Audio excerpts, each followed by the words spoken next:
This is a story about a world obsessed with stuff. It's a story about a system in crisis. We're trashing the planet, we're trashing each other, and we're not even having fun. The good thing is that when we start to understand the system, we start to see lots of places to step in and turn these problems into solutions.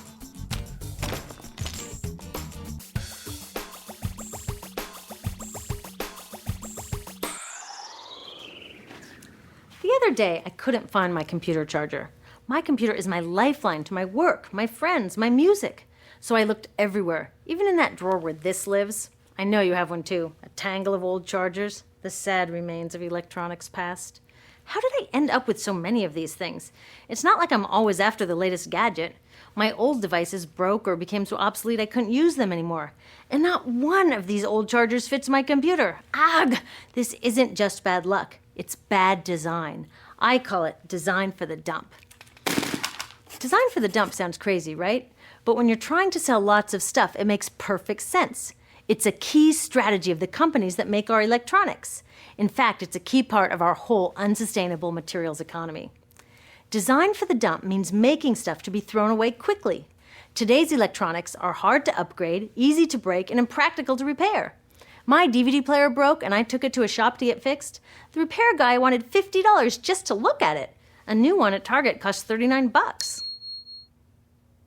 In the 1960s, Gordon Moore, the giant brain and semiconductor pioneer, predicted that electronics designers could double processor speed every 18 months. So far, he's been right. This is called Moore's Law. But somehow, the bosses of these genius designers got it all twisted up. They seem to think that Moore's Law means every 18 months we have to throw out our old electronics and buy more. Problem is, the 18 months that we use these things are just a blip in their entire life cycle. And that's where these dump designers aren't just causing a pain in our wallets, they're causing a global toxic emergency.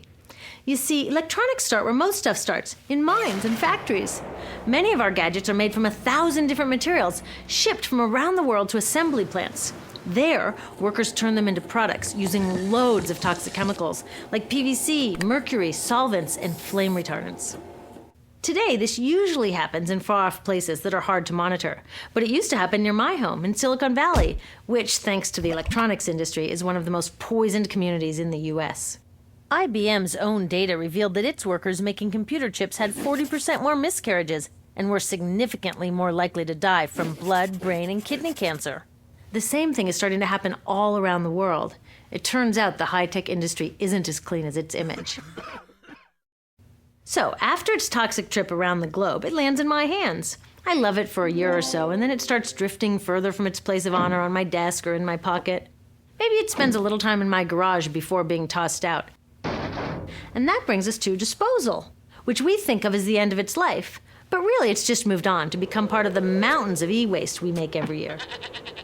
Remember how these devices were packed with toxic chemicals? Well, there's a simple rule of production. Toxics in, toxics out. Computers, cell phones, TVs, all this stuff is just waiting to release all their toxics when we throw them away. Some of them are slowly releasing this stuff even while we're using them. You know those fat old TVs that people are chucking for high-def flat screens? They each have about 5 pounds of lead in them. Lead, as in lead poisoning. So, almost all of this e-waste either goes from my garage to a landfill or it gets shipped overseas to the garage workshop of some guy in Guiyu, China, whose job it is to recycle it. I've visited a bunch of these so-called recycling operations. Workers without protective gear sit on the ground smashing open electronics to recover the valuable metals inside and chucking or burning the parts that no one will pay them for. So while I'm on to my next gadget, my last gadget is off poisoning families in Guiyu or India or Nigeria. Each year, we make 25 million tons of e-waste, which gets dumped, burned, or recycled. And most recycling is anything but green. So are the geniuses who design these electronics actually evil geniuses? I don't think so, because the problems they're creating are well hidden even from them. You see, the companies they work for keep these human and environmental costs out of sight and off their accounting books. It's all about externalizing the true costs of production. Instead of companies paying to make their facilities safe, the workers pay with their health. Instead of them paying to redesign using fewer toxics, villagers pay by losing their clean drinking water. Externalizing costs allow companies to keep designing for the dump. They get the profits and everyone else pays. When we go along with it, it's like we're looking at this toxic mess and saying to companies, you made it, but we'll deal with it. I've got a better idea. How about you made it, you deal with it? Doesn't that make more sense? Imagine that instead of all this toxic e-waste piling up in our garages or in the streets of Guayu, we sent it to the garages of the CEOs who made it. You can bet that they'd be on the phone to their designers pretty fast demanding they stop designing for the dump.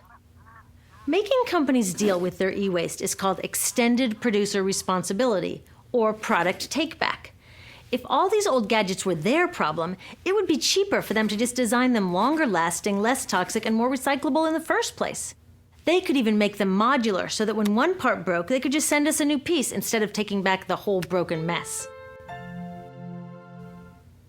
Already, take-back laws are popping up all over Europe and Asia. In the US, many cities and states are passing similar laws. These laws need to be protected and strengthened. It's time to get these brainiacs on our side. With take-back laws and citizen action to demand greener products, we can start a race to the top where designers compete to make long-lasting, toxic-free products. So let's have a green Moore's Law. How about the use of toxic chemicals will be cut in half every 18 months? The number of workers poisoned will decline at an even faster rate. We need to give these designers a challenge they can rise to and do what they do best: innovate. Already, some of them are realizing they're too smart to be dump designers and are figuring out how to make computers without PVC or toxic flame retardants. Good job, guys. But we can do even more. When we take our e-waste to recyclers, we can make sure they don't export it to developing countries. And when we do need to buy new gadgets, we can choose greener products. But the truth is, we are never going to just shop our way out of this problem, because the choices available to us at the store are limited by the choices of designers and policymakers outside of the store. That's why we need to join with others to demand stronger laws on toxic chemicals and on banning e-waste exports. There are billions of people out there who want access to the incredible web of information and entertainment that electronics offer. But it's the access they want, not all the toxic garbage. So let's get our brains working on sending that old design for the dump mentality to the dump where it belongs, and instead building an electronics industry and a global society that's designed to last.